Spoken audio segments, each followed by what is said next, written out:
Hello दोस्तों, ITI classes के YouTube channel पर आप सभी का बहुत बहुत स्वागत है।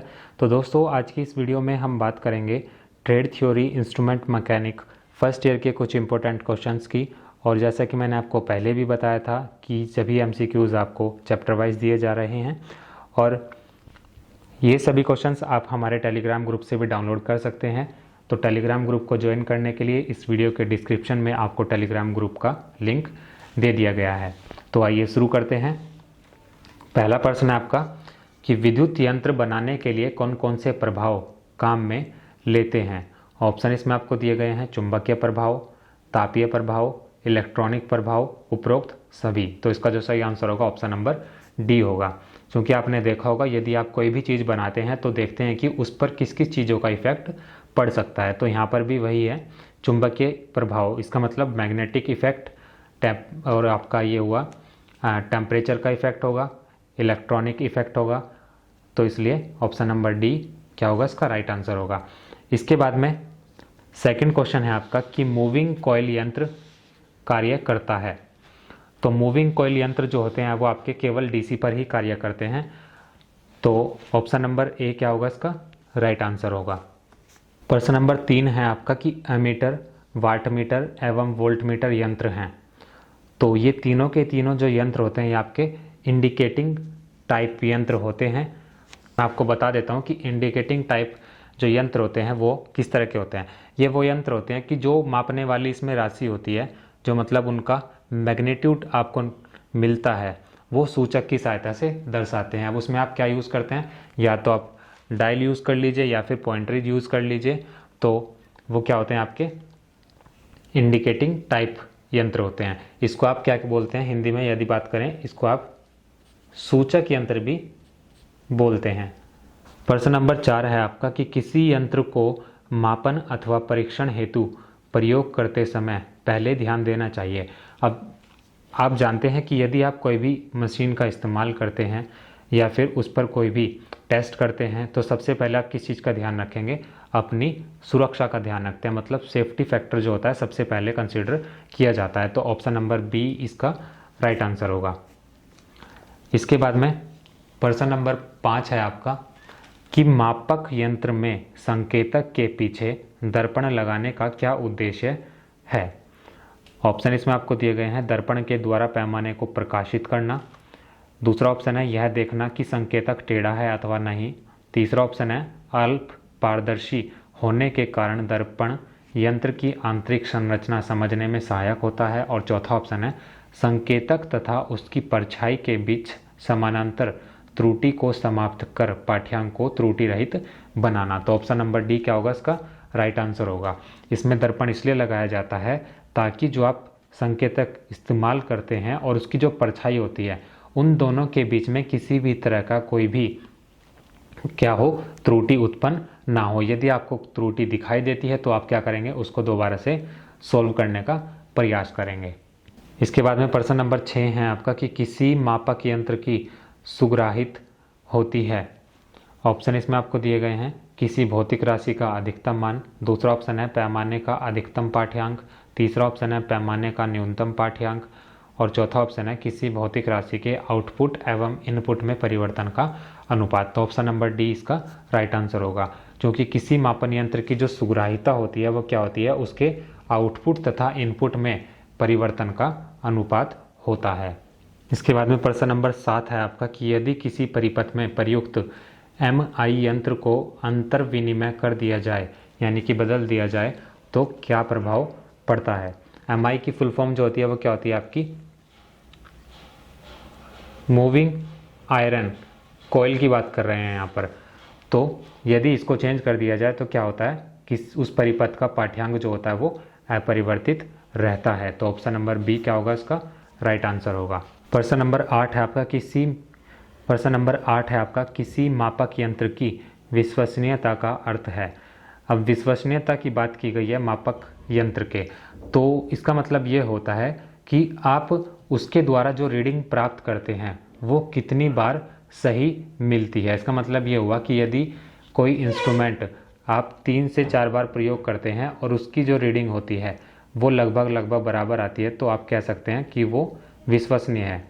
तो ऑप्शन इसमें आपको दिए गए हैं। पहला ऑप्शन है यंत्र का कामकारी जीवन, दूसरा ऑप्शन है वह सीमा जहाँ तक इसकी विशेषताएं रैखिक रहती हैं, तीसरा ऑप्शन है वह स्तर जिस पर यंत्र बार बार माप दर्शाने की विशिष्ट सीमा के अंतर्गत रहता है, और चौथा ऑप्शन है उपरोक्त सभी। तो इसका जो सही आंसर होगा ऑप्शन नंबर सी होगा कि वह स्तर जिस तक यंत्र बार बार माप दर्शाने की विशिष्ट सीमा के अंतर्गत ही रहता है। इसका मतलब ये हुआ कि यदि आप यंत्र के द्वारा बार बार माप लेते हैं तो उसकी एक क्या होती है, लिमिट होती है, उसके अंदर ही वो एग्जिस्ट करता है।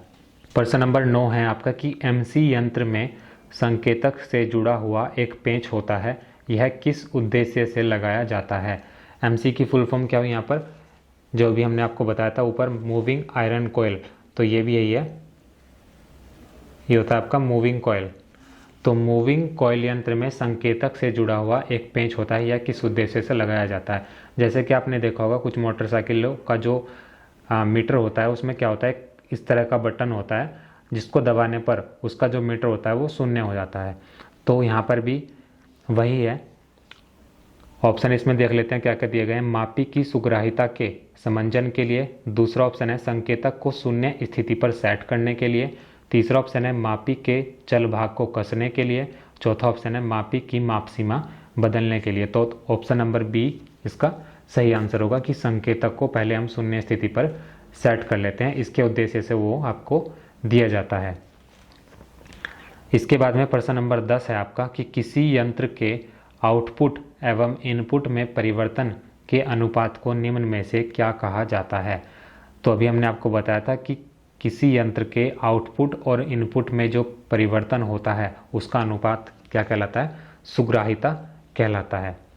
इसके बाद में प्रश्न नंबर 11 है आपका कि किसी यंत्र द्वारा मापी गई राशि का मान वास्तविक मान के समीप होने को निम्न में से क्या कहा जाता है। इसका मतलब ये हुआ कि यदि आप कोई यंत्र के द्वारा रीडिंग लेते हैं तो उसका जो मान होता है यदि वो उसकी रियल वैल्यू के बराबर हो या फिर समीप हो तो उसको आप क्या कहते हैं, यथार्थता बोलते हैं, मीन्स एक्यूरेसी। एक्यूरेसी उसको आप बोलते हैं कि कितनी एक्यूरेट रीडिंग आपको प्राप्त हुई। इसके बाद में प्रश्न नंबर 12 है आपका कि डी आर्सोनोवेल मीटर मूवमेंटों को इंडिकेटर के गति के लिए निम्न में से किसकी आवश्यकता होती है। ऑप्शन इसमें आपको दिए गए हैं।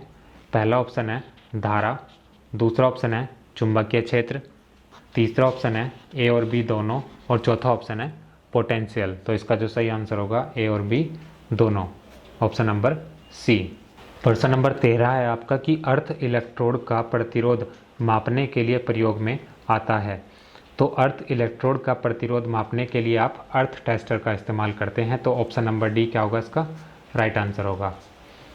इसके बाद में प्रश्न नंबर 14 है आपका कि मैगर एक इंस्ट्रूमेंट है जो खालिस्तान मापने के लिए बनाया गया है। ऑप्शन इसमें आपको दिए गए हैं। अति निम्न प्रतिरोधक, दूसरा ऑप्शन है अचालक प्रतिरोधक, तीसरा ऑप्शन है कुंडली का प्रेरकत्व, और चौथा ऑप्शन है कुंडली का क्यू। तो सबसे पहले तो हम बात करते हैं कि मैगर जो होता है आपका एक इंस्ट्रूमेंट होता है। इसके दो अन्य नाम भी हैं। पहला जो नाम है इसका वो क्या है, इंसुलेशन टेस्टर। इंसुलेशन टेस्टर भी एक नाम है इसका, और दूसरा जो नाम है इसका वो क्या है, मैगर को दो अन्य नामों से भी जाना जाता है। पहला नाम क्या है, इंसुलेशन टेस्टर, दूसरा क्या नाम है, मेगा ओम मीटर। तो इसका जो इस्तेमाल आप करते हैं वो कब करते हैं, जब आपको कुछ भी उच्च प्रतिरोध मेगा ओम मीटर में मापना हो तो आप मैगर का इस्तेमाल करते हैं। अब चूंकि यहाँ पर बात की गई है कि इसके अलावा जो आपका इंसुलेशन टेस्टर, इंसुलेशन का मतलब ये होता है कि अचालक जो प्रतिरोधक होता है उसको नापने के लिए भी इसका क्या करते हैं, प्रयोग करते हैं। तो ऑप्शन नंबर बी क्या होगा, इसका राइट आंसर होगा। इसके बाद में प्रश्न नंबर 15 है आपका कि मैगर बनाया जाता है केवल खालिस्तान मापन के लिए।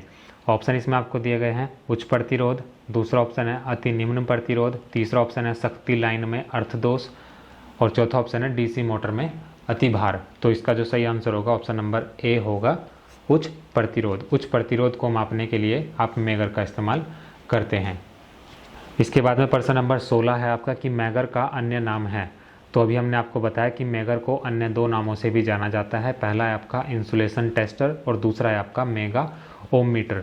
तो इसका जो सही आंसर होगा वो क्या होगा, ऑप्शन नंबर सी होगा, ए और बी दोनों। इसके बाद में प्रश्न नंबर 17 है आपका कि निम्न में से किस युक्ति का प्रयोग प्रतिरोध मापने के लिए किया जाता है।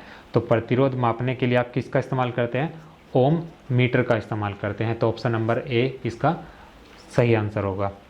इसके बाद में अगला और आखिरी प्रश्न है आपका कि कम मान वाले प्रतिरोध के मापन के लिए निम्न में से किस युक्ति का प्रयोग किया जाता है।